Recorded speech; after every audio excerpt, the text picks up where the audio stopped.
사람의 삶이 이 땅의 삶으로 끝나는 것이 아니고 죽은 후에 천국과 지옥이 있다는 사실을 믿는 사람들은 어떤 생각을 할 수 있겠습니까?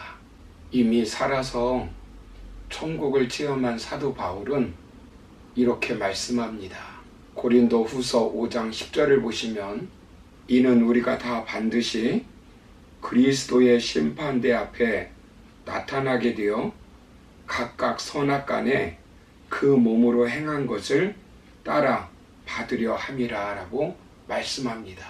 이 땅의 삶이 이 땅의 삶으로 끝나는 것이 아니라 언젠가 하나님 앞에 서서 결산을 받을 때가 있다는 엄중한 사실입니다. 마지막 결산을 받을 때 악하고 게으른 종이라고 평가를 받겠습니까? 아니면 착하고 충성된 종이라고 평가를 받겠습니까? 너는 한평생 내가 준 시간과 물질, 재능을 통해 너만 기쁘게 하는 생활을 하고 살았구나 라고 평가를 받고 싶습니까? 아니면 너 한평생 내가 준 시간과 재능, 물질을 가지고 나를 기쁘게 하는 생활을 하고 왔구나 라는 평가를 받고 싶습니까? 신비하게도 살아서 천국을 체험했던 바울은 언젠가 그 천국에 갈 것을 확실히 믿고 어떻게 살겠다고 합니까? 본문 9절을 보시면 그런즉 우리는 몸으로 있든지 떠나든지 주를 기쁘시게 하는 자가 되기를 힘쓰노라 라고 말씀합니다. 여기서 몸으로 있든지 라고 하는 뜻은 이 땅에서 산다는 것이고 떠난다는 것은 천국에 간다는 것입니다. 하나님을 기쁘시게 하는 삶에 죽고 사는 것이 문제가 되지 않는다라는 것입니다. 죽든지 살든지 주를 기쁘시게 하는데 목적을 두고 산다는 것입니다. 여기 힘쓴다라고 하는 말은 한번 해본다거나 노력해본다거나 하는 뜻이 아니라 갈망하다, 주의를 기울이다, 점념하다라는 뜻을 가진 말로 간절히 전념한다는 말입니다. 어떠한 자리에 있든지 어느 때든지 주를 기쁘시게 하는 것이 그리스도인들의 간절한 소원이 되어야 한다는 것입니다. 때로는 고난의 자리에, 때로는 자존심 상한 자리에, 때로는 오해받는 자리에, 때로는 죽음의 위기에 처할 수 있습니다.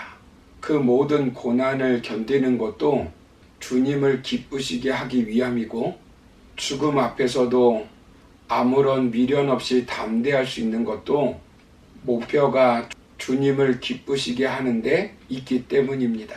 빌립보서 1장 20절에서는 살든지 죽든지 내 몸에서 그리스도가 존귀하게 되게 하려 하나니 라고 말씀합니다. 그리고 고린도전서 10장 31절에서는 그런즉 너희가 먹든지 마시든지 무엇을 하든지 다 하나님의 영광을 위하여 하라고 말씀합니다. 같은 의미의 말씀입니다.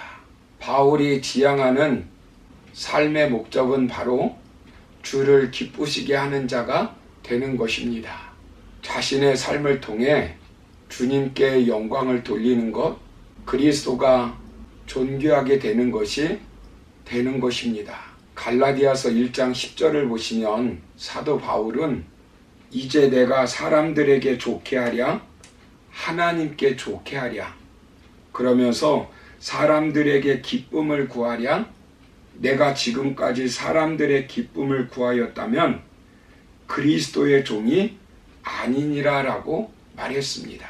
바울은 사람을 기쁘게 하는 삶보다 사람이 알아주던 알아주지 않던 자신이 손해가 되든 되지 않던 오직 하나님을 기쁘시게 하는 삶을 살았습니다. 때로는 기적을 일으켜 하나님처럼 칭송받는 자리에 올라가기도 했고 때로는 감옥에 가기도 했지만 어떤 상황에서도 인생의 목표는 주님을 기쁘시게 하는 데 있었습니다. 이처럼 우리도 주님을 기쁘시게 하는 삶을 살겠다는 목적을 가지고 살면 죽든지 살든지 행복하고 성공적으로 어떤 상황에서도 살 수 있습니다. 늘 부족하고 미약하지만 사업을 해도 주님을 기쁘시게, 직장 생활을 해도 주님을 기쁘게, 복음을 전해도 주님을 기쁘시게, 말을 해도 주님을 기쁘시게, 자녀 교육을 해도 주님을 기쁘시게, 여행을 해도 주님을 기쁘시게, 예배를 드려도 주님을 기쁘시게 하는데 인생의 목표와 삶의 기준이 되는 것입니다. 하나님을 기쁘시게 하는 삶의 모델은 바로 예수님이십니다. 마태복음 3장 17절을 보시면 하나님께서 이는 내 사랑하는 아들이요 내 기뻐하는 자라 하시니라 라고 말씀합니다. 신약성경에는 하나님이 하늘에서 사람들이 들을 수 있게 하시는 말씀이 3번 나옵니다. 예수님이 세례를 받으실 때와 변화산에서 변화하실 때, 그리고 당당히 입성하시고 나서 설교하신 뒤입니다. 세례 받으실 때도 변화산에서도 하나님은 이는 내 사랑하는 아들이요 내 기뻐하는 자다 라고 선포하셨습니다. 그리스도인이라면 누구나 하나님을 기쁘시게 하는데 열정을 가져야 합니다. 우리 모두는 하나님을 기쁘게 해드리려는 인생의 목표를 가지고 그리스도인의 삶을 시작하고 마쳐야 합니다. 이 세상에는 우리의 시간과 자원을 투자할 수 있는 너무나도 많은 일과 기회가 존재하지만 대부분의 일과 기회는 사소한 것일 뿐이고 정말로 중요한 것은 극소수에 불과합니다. 미타니 야스도라고 하는 일본 가네보 회사를 전통적인 섬유 사업에서 화장품, 약품 사업 등으로 일본 최고 기업으로 성장시킨 CEO라고 합니다.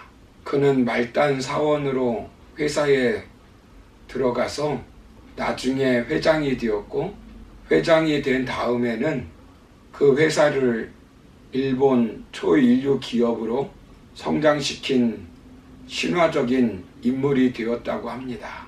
그는 결혼하고 나서 아내로부터 전도를 받고 예수님을 믿게 되었다고 합니다. 하루는 아내가 남편에게 이런 말을 했다고 합니다. 여보, 주님이 기뻐하시는 일을 하세요. 그리고 주님의 복음을 전하는 증인으로 한 생을 사세요. 출세요? 그건 안 해도 돼요. 하나님을 기쁘시게 하는 삶을 사세요. 하나님을 기쁘시게 하는 삶을 살려다 회사에서 목이 잘리면 과감히 그만두세요. 그러면 나하고 둘이 전도하러 다니면 돼요. 그는 출세 안 해도 된다. 그게 문제가 아니다. 하나님을 기쁘시게 하는 삶을 살자라고 하는 말이 그의 마음을 사로잡았다고 합니다. 그의 마음을 지배하는 것은 갈라디아서 1장 10절의 말씀인 이제 내가 사람들에게 좋게 하랴, 하나님께 좋게 하랴, 사람들에게 기쁨을 구하랴, 내가 지금까지 사람들의 기쁨을 구하였다면 그리스도의 종이 아니리라 라는 말씀이었다고 합니다. 이 말씀을 마음에 담고 살았다고 합니다. 그래서 불이익도 여러 번 당했다고 합니다. 좌천을 당하기도 하고 왕따를 당하기도 하고 어떤 때는 회사를 그만두어야 할 위기를 만날 때도 있었다고 합니다. 그러나 하나님을 기쁘시게 하기 위해서 모든 것을 포기할 각오를 하고 살자 하나님께서는 그를 그 회사의 최고의 자리에 올리셨고 영광을 받으셨다고 합니다. 사랑하는 성도 여러분, 우리가 사나 죽으나 어떻게 살아야 할까요? 우리가 죽어서 천국에 간다고 믿고 산다면 어떤 목적을 두고 살아야 할까요? 그것은 바로 하나님을 기쁘시게 하는데 삶의 목표를 두고 살아야 합니다. 그리할 때 언젠가 이 땅의 삶이 끝이 나고 하나님 앞에 결산을 받을 때 착하고 충성된 종이라고 칭찬을 받을 것입니다. 뿐만 아니라 하나님께서 주시는 상급도 반드시 클 것입니다. 그러므로 성도님들께서는 자신의 기쁨을 위해서 사는 자가 아니라 하나님을 기쁘시게 하는데 목표를 두고 사는 저와 여러분의 삶이 되기를 주님의 이름으로 축원합니다. 감사합니다.